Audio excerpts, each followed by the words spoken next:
first thing we're going to do is I'm going to draw my business why on the shiny side of the puzzle.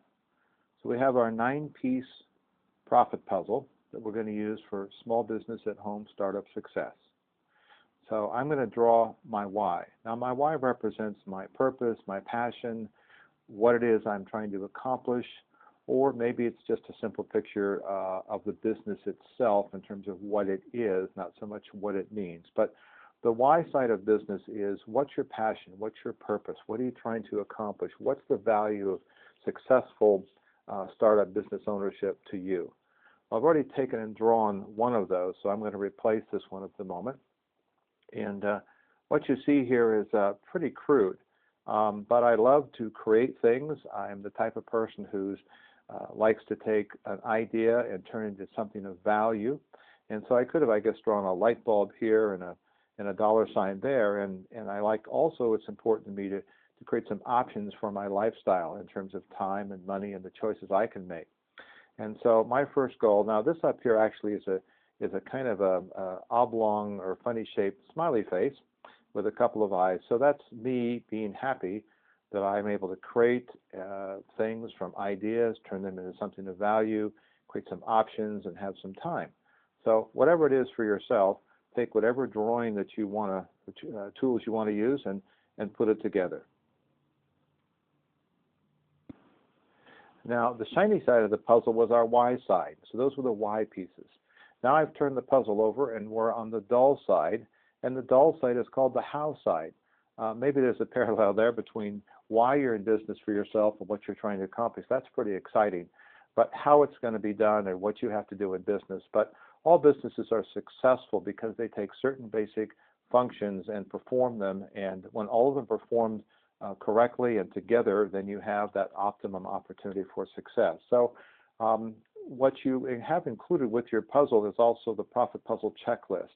And on that checklist is going to be 8 business basics. And what I've done is I've taken each puzzle piece except for the middle one, and I've labeled it with the business basics. So we have objectives, management, finance, personnel, marketing, operations, production, and resources. And the middle piece is the me piece or the you piece.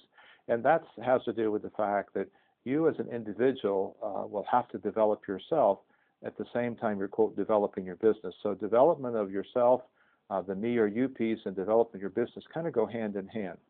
But the next step for you in the how side is to actually take the profit puzzle checklist and look at the list of business basics and write them in your own handwriting, and then put me or you or whatever represents how you see yourself as the person that has to also develop. The third step, the first being developing, writing pictures for your why pieces, the why side pieces, and then the how side pieces, is to take the actual puzzle. Now, right now the puzzle is intact because what you've done is sort of created the vision of why you want to be successful and what your business is about. And then you've also taken a look at personal development or self-development, plus the business functions that have to be performed. But that's all pretty much theoretical, because to be a successful startup, you actually have to take all the pieces and work on them separately. And the profit puzzle checklist not only lists the 8 business basics, but for each business basic, it will list 4 action steps that you can take to put that basic together. And so the fun or third step is what we'll call the success step down there. That's completing the puzzle. Now, what I'm going to do is suggest that you take all the puzzles and break them apart, the puzzle into pieces. And now what you're going to do is we're going to give you the benefit of the doubt. We're going to assume that you will get to personal development. So I'm going to actually take the piece that's the middle or center or you piece and put it down face up, because what's most important to most people is the outcome of the business performing to the expectations of the why side, because you've got the how side done correctly. So as you complete each business basics 4 action steps, and you're entitled, so to speak, to use that piece and put it in place. So let's assume that you've completed the objective step, and what we're going to do now is turn it over, because what you want to know is what the completed puzzle looks like. And so I have a little bit of an insight because I've put this together before.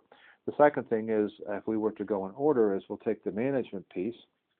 And so here's the manager piece, and let's turn it over and put it back together. Now, You may know that you labeled the backside pieces, the house side pieces, in such a way that you kind of know where they are. But the obvious move here is that you can't use the piece to complete the Y puzzle again and put things back together and create success and avoid failure unless you've actually done the action steps. So what we've done now is actually the objectives and the management. So let's find the finance piece and assume that we've taken care of its 4 action steps and put that in place. Now I'm going to find what I think is the next one, which was the personnel piece. And let's say we've done those 4 things, and let's put that in place. Now, you can do these in any order you choose to, but there is some logic to it. Let's look at marketing. Some would say that's the most important piece, but it's the next on the list. And let's assume we've completed that portion of our profit puzzle checklist, so we put that in place. Now let's take the operations piece and put it in place. So you can see now that the Y side, which is really what's important to you, it's the value, the passion, the purpose is coming together. Let's take production and put that in place. Now, it's obvious that at any point in time where you did not complete a piece, but you thought the picture was complete, it wouldn't be true, because even now, we're not sure if there's anything left to be said in this part of the puzzle until we actually complete the piece and put it together. So the bottom line is we've got our Y side, which our fancy picture on it. We've completed our house side. We've broken it up, and because we had to break it up so we could work on each section or each piece. We've completed those pieces. We're back together. So voila, there is your success puzzle to help you avoid failure and enjoy startup success.